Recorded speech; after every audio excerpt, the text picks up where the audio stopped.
what? I had to double back to this topic of discussion. Because, once again, I just find it so interesting that these Democrats will still come out here and say some of the things that they're saying.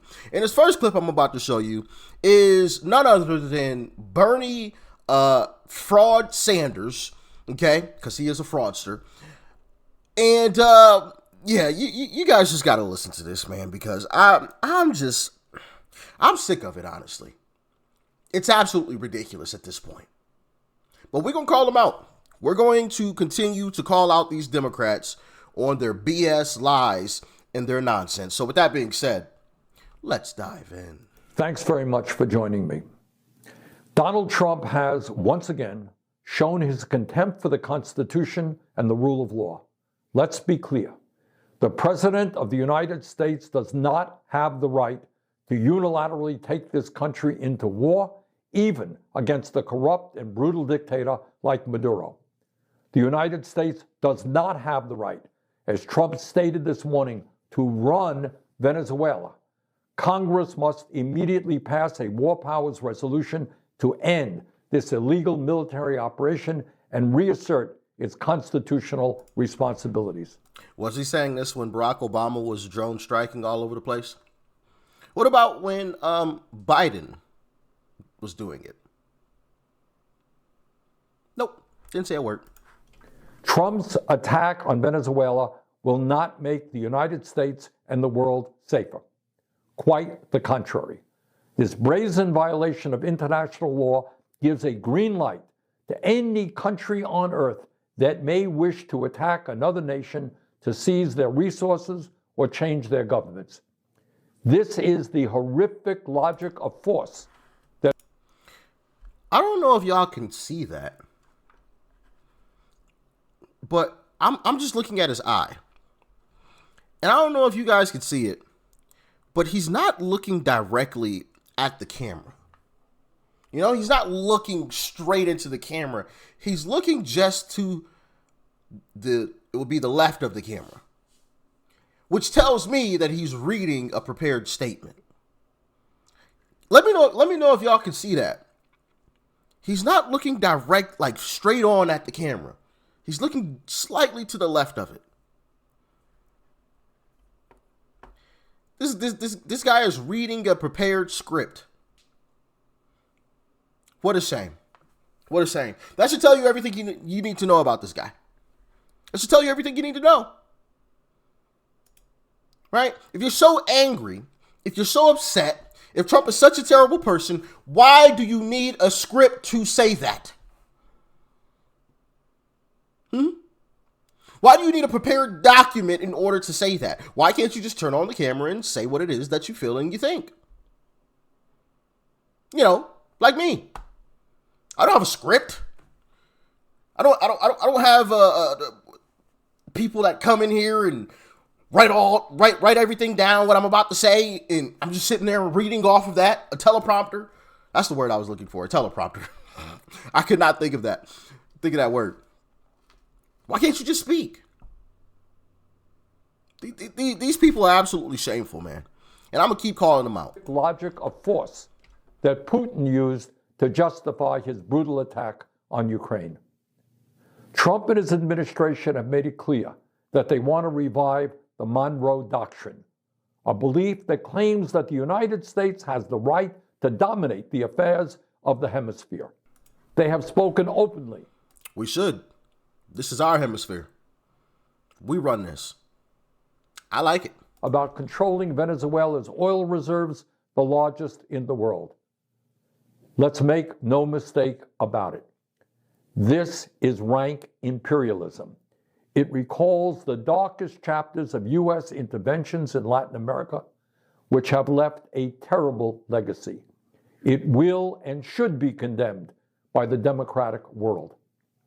Trump campaigned for president on an America First platform. I wonder, did Bernie Sanders condemn when the Biden administration was contacting social media companies to censor conservatives? You know, like dictators do. Didn't hear a single peep from Bernie. Not a single word. These people are absolute frauds, man. They're frauds. I'm so tired of them. He claimed to be the peace candidate. Well, at a time when 60% of Americans live paycheck to paycheck, when our healthcare system is collapsing, when people throughout this country cannot afford housing, and when artificial intelligence threatens... Hold on. All of this was happening under the Biden administration. Where was all of that? Where was all of the concern then? All of these things that he just said didn't just pop up out of thin air once Trump walked into office. Those problems were there a long time ago when Biden was still in office. So where is his prepared speech in front of the camera about all of that then? Once again, these people are frauds. They're frauds. Millions of jobs. It is time for the president to focus on the crises facing this country and end the military adventurism abroad. Trump is failing in his job to run the United States of America. He should not be trying to run Venezuela. Thank you very much. Oh, man. Is anybody else disgusted with these Democrat politicians? I know I am. And I know I've said this before, but I'm going to say it again. It's one of the many reasons why I could never be a politician. Because I would hear Bernie in the hallway in D.C. spewing out a bunch of nonsense. And me being me, I would just look at him and be like, bro, shut the fuck up. Stop lying. You know what I'm saying? Like, just tell the truth, bro. It's not that difficult to do. You know? Can you do that for once? Like, that would just irk me. You know? Anyway. Now let's talk about Senator Chris Murphy, Democrat Senator Chris Murphy, and take a listen to what he had to say about this whole Venezuela situation. Venezuela is not a security threat to the United States. They're not threatening to invade us. There is no terrorist group like Al-Qaeda operating there that has... Because they can't invade us. Come on now, let's be serious here. Has plans to attack the United States to the extent that you care about the drug trade. Yes, they produce drugs, but those drugs go to Europe. Fentanyl is the drug that's killing Americans. That's not coming from Venezuela. Venezuela produces cocaine. 90% of it is not coming to the United States. This seems to be mostly about oil and natural resources. Donald Trump's entire foreign policy is corrupt. Russia, the Middle East, and now Venezuela is all about making money for his friends. And Wall Street, the oil industry, they can make a lot of money off of Venezuela if they run it. You saw within hours of the invasion the announcement of a group of Wall Street investors, energy industry investors, planning a trip to Venezuela to make money off of this invasion, off of this ouster. So unfortunately, once again, you're seeing that this president's foreign policy, the invasion of Venezuela, the ouster of Maduro, is about making his crowd filthy rich. It has nothing to do with American national security. All right. So let's head to the dressing room and address this, right? What's wrong with making money? Can anybody explain that to me? Because I've been hearing that from a lot of Democrats. Oh, it's just about the money. Oh, it's about money. What is wrong with making money when you provided a good service, in this case, taking away a dictator out of a country, an oppressive dictator? What is wrong with trying to make a couple of dollars off of it? I don't see anything wrong.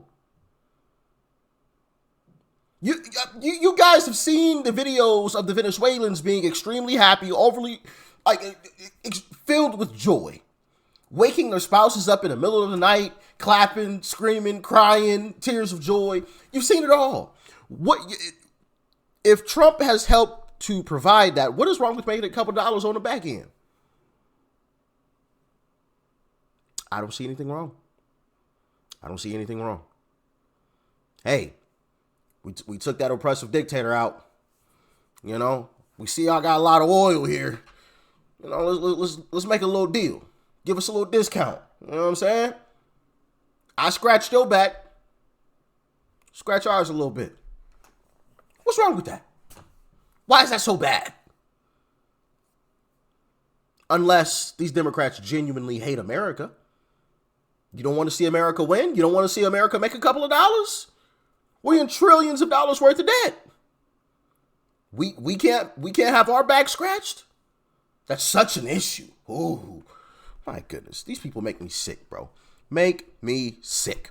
Now, I want to get into a couple more clips of Senator Chris Murphy and what he had to say about Nicolas Maduro in 2024. Check this clip out. So over the past decade, Nicolas Maduro, the brutal dictator of Venezuela, has presided over a stunning collapse of the Venezuelan economy that has caused nearly 8 million Venezuelans to leave that country, most of which destined for the United States. Part of the reason why we saw 10,000 people showing up at the border every day last year, a number that the United States just can't handle with current resources because of the meltdown of the Venezuelan economy. And so it's no surprise that in the election that was held this week, Maduro clearly lost.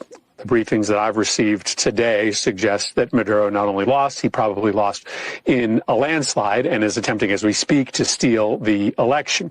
If he's successful, not only will Venezuela continue to spiral into political and economic chaos, but you will see more people come to the southern border. Maduro is now in a corner. We're working with our allies and our partners in the region to try to force him to accept the results of this election.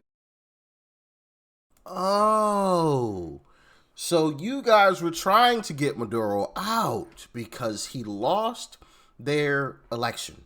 That came out of his own mouth. But now that Trump has done something about it, it's a major problem. Trump accomplished what you guys wanted to do, but it's a problem. CNN actually called him out. Dana Bash, check it out.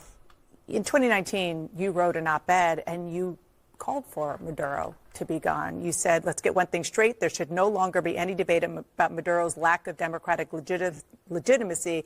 The Trump administration is right to put restoring Venezuelan democracy at the center of our approach to this crisis. A return to a stable democracy is in the interest of the Venezuelan people and the United States and the hemisphere. We don't know what's going to happen with regard to the civilian leadership there. Tom Cotton was just here saying that he hopes that there are democratic elections. Isn't that what you want? Well, the rest of that article right, was a criticism of President Trump's early moves to saber rattle around regime change.